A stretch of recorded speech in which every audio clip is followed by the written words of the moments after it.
बीरबल की खिचड़ी की कहानियां। रात्रि भोज के उपरांत बादशाह अकबर बीरबल को साथ लेकर यमुना तट पर टहल रहे थे। उनके साथ सुरक्षा हेतु कुछ सैनिक भी थे। वो जनवरी का महीना था और दिल्ली में शीतलहर बह रही थी। कड़ाके की ठंड में यमुना नदी का जल बर्फ के समान ठंडा हो चुका था। अकबर को जाने क्या सूझी कि उन्होंने अपनी उंगली यमुना के जल में डाल दी। ठंडक का एहसास होते ही उन्होंने फौरन अपनी उंगली जल से बाहर निकाली और बोले, बीरबल, इस मौसम में यमुना का पानी बर्फ के समान हो जाता है। इसमें एक उंगली डालना मुश्किल है। यदि किसी को इस पानी में थोड़ी देर भी रहना पड़ जाए तो वो जीवित नहीं बचेगा। क्यों, क्या कहते हो? बीरबल की सोच अकबर के विपरीत थी। वह बोला, मैं आपकी बात से सहमत नहीं हूँ हुजूर। इच्छा शक्ति हो तो मनुष्य कुछ भी कर गुजरता है। यमुना के पानी में कुछ देर खड़ा रहना तो बहुत ही छोटी बात है। हम तुमसे इत्तेफाक नहीं रखते बीरबल। इन दिनों यमुना के पानी में कोई खड़ा हो ही नहीं सकता। अकबर बीरबल की बात मानने को कतई तैयार नहीं थे। तो आजमा कर देख लीजिए जहां पनाह। कोई ना कोई जरूर होगा जो अपनी इच्छा शक्ति के दम पर ये कर जाएगा। बीरबल विश्वास के साथ बोला, तो ठीक है, कल पूरे राज्य में मुनादी करवा दी जाए कि जो कोई भी पूरी रात यमुना के पानी में कमर तक डूबकर खड़ा रहेगा उसे 100 स्वर्ण मुद्राएं इनाम में दी जाएंगी। अकबर तैश में आकर बोले। अगले दिन अकबर का आदेश पूरे राज्य में प्रसारित करवा दिया गया। कुछ दिनों तक यह चुनौती स्वीकार करने वाला कोई सामने नहीं आया। कोई साहस नहीं कर पा रहा था कि पूरी रात यमुना के ठंडे जल में कमर तक डूबकर खड़ा रह सके। अकबर के राज्य में एक निर्धन धोबी भी रहता था। उसकी मां का स्वास्थ्य बहुत खराब था, किंतु पैसों की तंगी के कारण वह उनका इलाज नहीं करवा पा रहा था। जब उसने यह मुनादी सुनी तो पैसों के लिए यमुना में खड़े होने की चुनौती स्वीकार कर ली। वह रात भर अकबर के सैनिकों की निगरानी में यमुना में कमर तक पानी में डूबकर खड़ा रहा।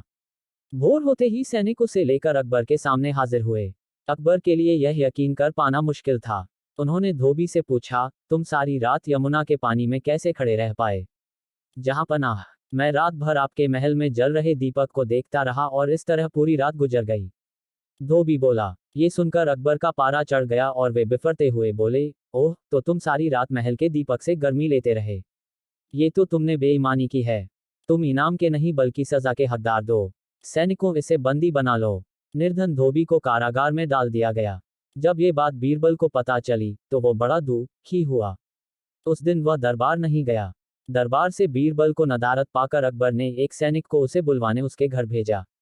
सैनिक ने वापस आकर अकबर को बताया कि बीरबल ने भोजन नहीं किया है। वह खिचड़ी बना रहा है। खाकर वह दरबार में हाजिर हो जाएगा। समय गुजरता गया। सुबह से दोपहर और दोपहर से शाम हो गई, लेकिन बीरबल दरबार में हाजिर नहीं हुआ। बीरबल कभी ऐसा नहीं करता था। बीरबल की ये हरकत अकबर की समझ के बाहर थी। समय गुजरता गया। सुबह से दोपहर और दोपहर से शाम हो गई, लेकिन बीरबल दरबार में हाजिर नहीं हुआ। बीरबल कभी ऐसा नहीं करता था। बीरबल की ये हरकत अकबर की समझ के बाहर थी। यह नज़ारा देख अकबर हैरत में तो पड़े ही, साथ ही क्रोधित भी हुए। क्रोध में लाल पीले होते हुए उन्होंने बीरबल से पूछा, ये क्या है बीरबल? तुम अब तक दरबार में हाजिर क्यों नहीं हुए?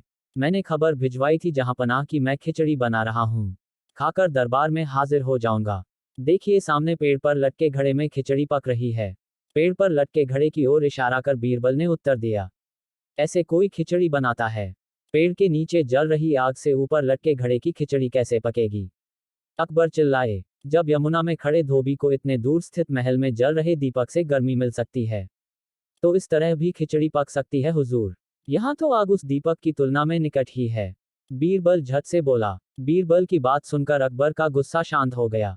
वे समझ गए कि बीरबल ने ये स्वांग उन्हें धोबी के साथ हुए अन्याय की बात समझाने के लिए किया है। उन्हें अपने किए पर पछतावा हुआ।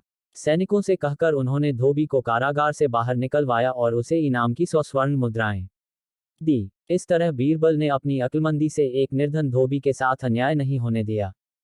ऐसे ही और नए वीडियो देखने के लिए हमारे चैनल को सब्सक्राइब करें।